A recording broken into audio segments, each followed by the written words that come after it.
Howdy, folks. It's me. Been a little while.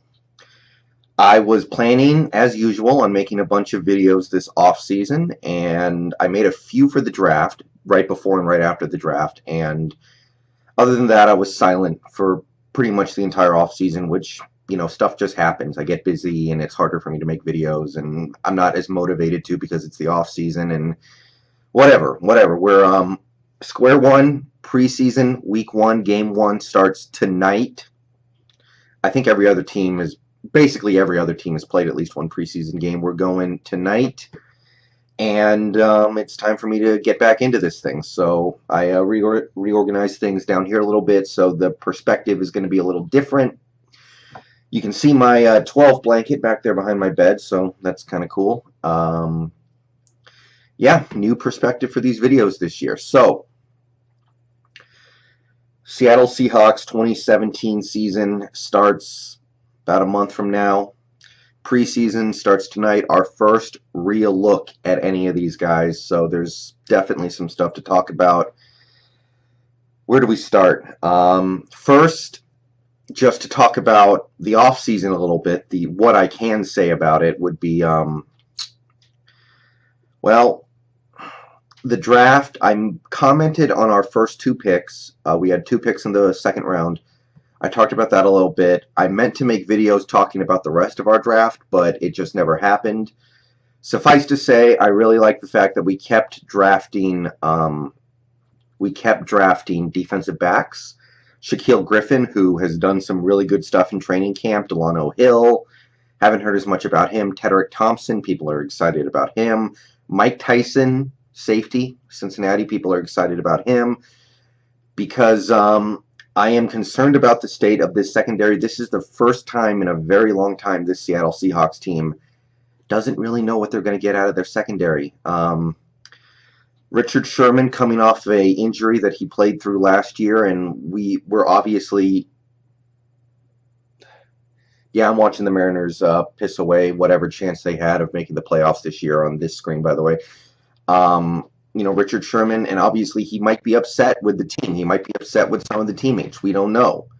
Earl Thomas coming off his first career injury, which who knows how that's going to reshape his career. Cam Chancellor, when he drops off, it's going to be quick and it's going to be drastic. That's all I'm saying. And we don't know what we're going to get out of Deshaun Shedd or Jeremy Lane this year either. So I love the fact that we just kept taking defensive backs and hoped that some of them are going to pan out for us.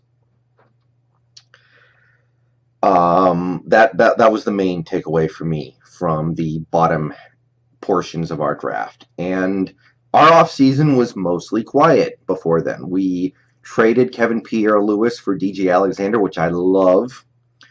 Our special teams unit used to be the best in the league, and we kept losing competency with each passing year since the year we won the Super Bowl. DJ Alexander is a Pro Bowl special teamer. Kevin Pierre-Louis might not have made the team for all I know. Loved it.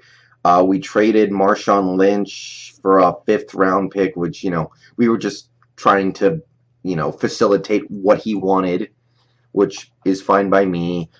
We signed a couple of, we took a couple flyers on some free agents like Deion Jordan and Marcus Smith. I like all that stuff. Those guys, low risk, high reward. Those guys were high draft picks who just didn't pan out with their original teams. We saw a couple players let go. Steven Hauschka, Marcel Reese we kept. Bradley Sowell. Tony McDaniel, stuff I don't really care about, and a couple weeks ago something did happen that I cared about, so I'll just go ahead and spend most of this video talking about that. We were having such a nice, quiet off-season. Things were looking pretty good for us, and then a few weeks ago we got the news. Malik McDowell,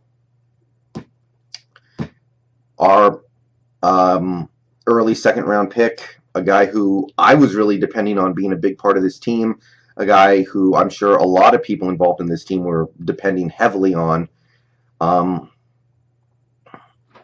ATV accident, I think he wasn't wearing a helmet, and near as I can tell, he face planted into the ground. I don't like his odds of playing any football this season. And just talking about it from a football perspective, just looking at this team, because I understand that Malik McDowell is a kid. He's 20 years old. He's a, he just got out of college. He didn't even graduate college, I guess. So he's significantly younger than even a guy like me. He's a kid, but I'm not going to talk about the man yet. I'm going to talk about the impact on this football team. Look, we have the best defensive ends in football. Michael Bennett, Cliff Averill, Frank Clark, those three guys, they are all capable of playing at a Pro Bowl level. All three of those guys could have double-digit sacks this year if things go okay. If they stay healthy and things go okay for them, all three of those guys could get double-digit sacks. God damn it. Why do we still suck on the... I'm sorry, guys. Why do we suck on the base path so bad? I thought we were supposed to fix that this year. Fuck. Anyway. Yeah. And Cassius Marsh, perfectly fine as a backup. We have the best defensive ends in football, but last year, the second half of the year, the playoffs, we struggled to get pressure on the quarterback. And because of that, we weren't forcing turnovers. We forced barely any turnovers last season. And the turnovers we got did not feel like we were forcing them. They felt like accidents. Like the 49, the quarterback running back exchange goes bad and the ball lands on the ground and Frank Clark is just standing there to pick it up, or Bobby Wagner's just happens to be there and picks it up. It's just one of those things where it felt like we weren't forcing any turnovers the second half of the season. It was getting pathetic. No interceptions, I think, in the last 6-7 games of the year. Maybe one interception. And it might have been the Derek Anderson one, which was, again, a total fluke.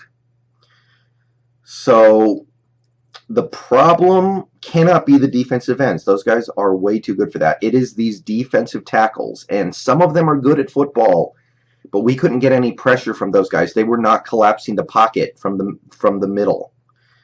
And because of that, the quarterbacks were able to just step up in the pocket when the ends were coming around, and they were able to make plays, even on plays where our defensive ends were generating pressure. So now we were saying, okay, now we've got this rookie, Malik McDowell, who can come in and be the guy who generates pressure up the middle and forces quarterbacks to not be able to step up in the pocket. And now they're saying he probably won't play football this year, and there's not much you can say about that other than, well, fuck, right? Now, you look at our defensive tackle set, you're talking about Jerron Reed, who played pretty good as a rookie, but he doesn't strike me as a dynamic pass rusher. He seems like he's just a guy who can play snaps, and he's good, and it's fine, but he's not a dynamic pass rusher. Atba Rubin, we know he's not a dynamic pass rusher. He might be a good run stuffer. In fact, he might be a great one. I love Atba Rubin, but he's not going to get after the quarterback. So now we are where we were last year, where we're not going to be able to get pressure from our defensive tackles. Bennett and Clark are going to be moving to the inside a lot, which I don't like. I want those guys to stay on the ends as much as possible. And, yeah, this leaves us basically where we were last season, and that is not a place I want to be. So, yeah, very, very disappointed in that. And beyond football, I don't want to make this too much about how much big an idiot McDowell is for getting involved in a situation like this, because he's not happy about this either. I don't know exactly what happens to him from here on out, Malik. I'm assuming his contract just gets voided for this year and it starts next year. So if I'm understanding the way things work, I don't think he gets anything this year, and his rookie contract just starts next year. I could be wrong, but when you suffer a massive injury off the field and you have a baseball contract or a basketball contract, your contract gets voided. Your contract is in jeopardy. I can only assume it's the same in the NFL, because the NFL Players Union sucks.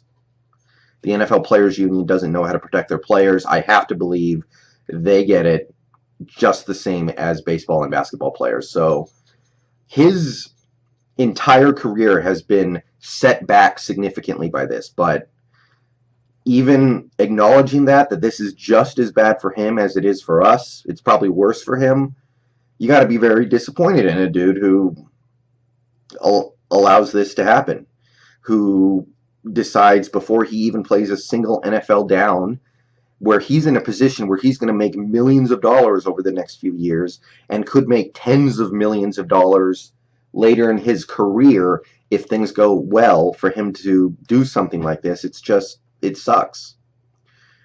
It sucks to see that, and you hate to see players on your team just do things out of stupidity. And I want to remember that he's a guy who not only suffered a severe injury in this, but also he's the one who's really going to suffer from this more than even the team.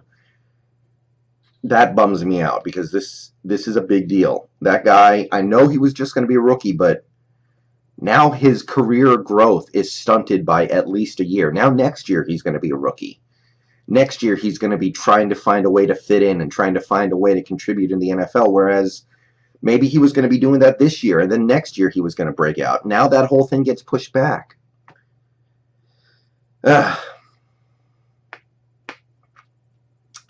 So yeah, that was the big thing that happened between now and the draft for me. I am definitely going to be missing him, I think, and we're all going to be missing him in a few months when we're not getting pressure up the middle. Anyway, moving on from that, because there's still a lot to be excited about this team. Preseason game starts in about an hour and a half, taking on the Chargers down in Los Angeles. We may not be seeing some of our main guys. We might not be seeing any of them, for all I know. I don't know what the plan is tonight. I don't know who's starting. I don't know how long they're going to play. I think Baldwin and Lockett are probably not going to be in there, which makes me feel like, why would you have most of the starters out there? Those are our two best wide receivers. The main thing I want to see is, I'd like to start seeing what we're going to get out of Jarran Reed, because especially now with Malik McDowell out, he's the #1 guy, because for all I know, he's going to be a great pass rusher. For all I know, Jarran Reed is going to be our defensive tackle that rushes the passer. I don't think that's his skill set, but I could be wrong. And if that's the case, then we can all breathe a little sigh of relief that it's not going to be quite the disaster that we're making it out to be this year. But yeah, that's about it. I'll make a video after the game with whatever it is that I see. Obviously, there's some other stuff to watch as well. We don't know who our backup quarterback is going to be. We could still go out and get Colin Kaepernick, theoretically. We could... Who else is still out there even at this point? There's probably a few other guys that don't even come to mind who would be fine. But, you know, our running back situation is in flux. We don't know who's going to be starting.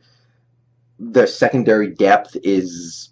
Who knows how the depth chart is going to shake out. We want Jeremy Lane to be the dude who starts at #2, but it could easily be somebody else. We don't know what Shed is going to be this year.